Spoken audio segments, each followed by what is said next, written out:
اللهم صل على محمد وآل محمد اللهم صل على محمد وآل محمد اللهم صل على محمد وآل محمد.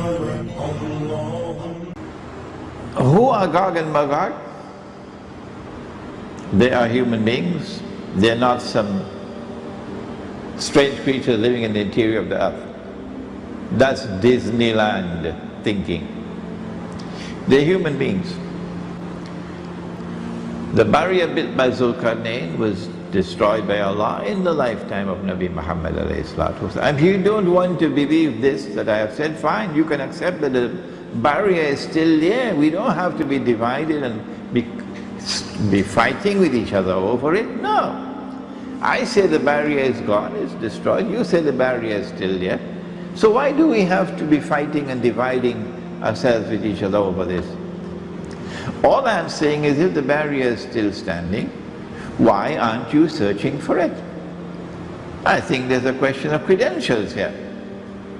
If a barrier built by Zulkarnain mentioned in the Quran, a geographical reality mentioned in the Quran is still standing on the face of the earth, not buried beneath the surface of the earth, what kind of Disneyland thinking is that? If it is there standing on the face of the earth, why are you not searching for it? Why has no human being seen and recognized that barrier in 1400 years? And more since the Quran was revealed. Why? My answer is because it's already been destroyed. But you don't accept that answer. You say Imran Hosein is misguided. Don't listen to Imran Hosein. Fine. That's shameful. Scholars don't behave like that. If GOG and MAGOG have been released, then we can understand the fasad in the world today. Universal fasad. Inna yajuj wa majuj mufsiduna fil ard. If they are released in the world, they are the agents of fasad. They're the ones who have brought the Jews back to the Holy Land to reclaim it as their own. Then it's very easy for us to recognize who they are. Well then, if they are brought down, the barrier is brought down and GOG and MAGOG are released, then we should be looking for footprints, eh? Footprints. Well, let's leave Surah Al-Kahf and go to the other parts of the Quran, searching for the ayat on yajuj and majuj. And we find in Surah Al-Anbiya only one more reference to GOG and MAGOG, in which Allah subhanahu wa ta'ala speaks about a town. Remember the town? And He had destroyed the town, punish it by destroying it, and then expelled the people of the town. وَحَرَامٌ عَلَى قَرْيَةٍ أَهْلَكْنَاهَا. And then He banned the people of the town, that they could never return to reclaim that town as their own. أَنَّهُمْ لَا يَرْجِعُونَ. They are in a state of permanent exclusion, banned from returning to that town. Hatta, until when? Hatta إذا فتحت يأجوج ومأجوج, until GOG and MAGOG are released. وهم من كل حدب ينسلون, وهم من كل حدب ينسلون.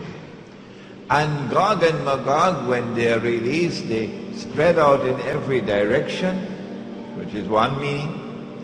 And if you spread out in every direction, then you'll take control of the world. The land, the sea, the air. Read Toynbee. Read Arnold Toynbee.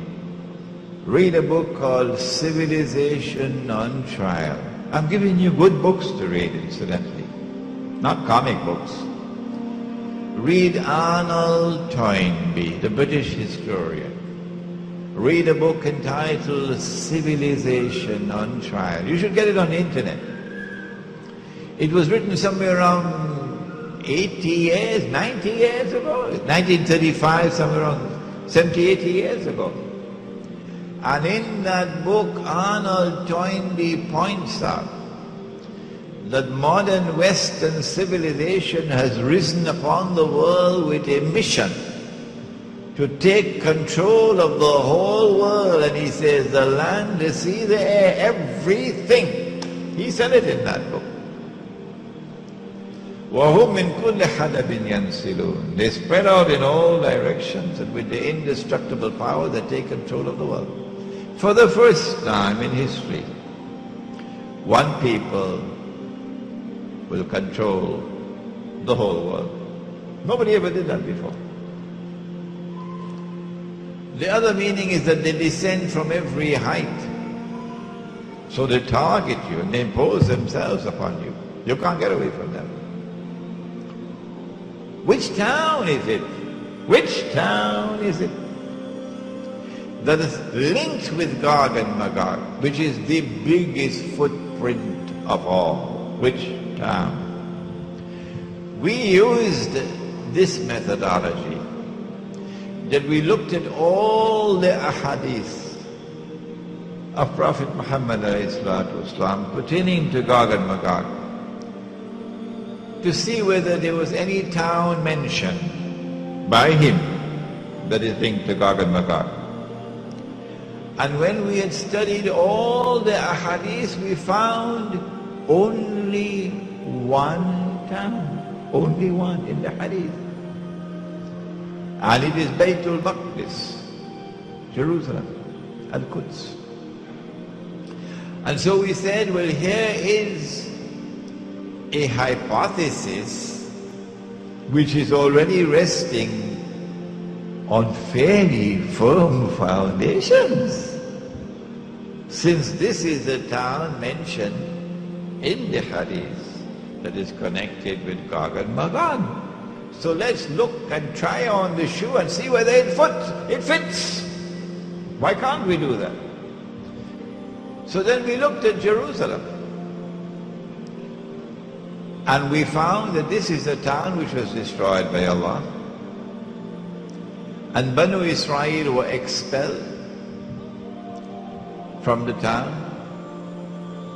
even though Allah had given the land to them. The first time that they violated the covenant with fasad, وَقَضَيْنَا إِلَى بَنِي إِسْرَائِيلَ فِي الْكِتَابِ لَتُفْسِدُنَّ فِي الْأَرْضِ مَرَّتَيْنِ وَتَعْلُنَّ عُلُوًّا كَبِيرًا. The first time they committed fasad, He expelled them and then banned them from returning. For 100 years they were in Babylon. And then He allowed them to return. And then the second period of fasad. And then He punished them again and He expelled them.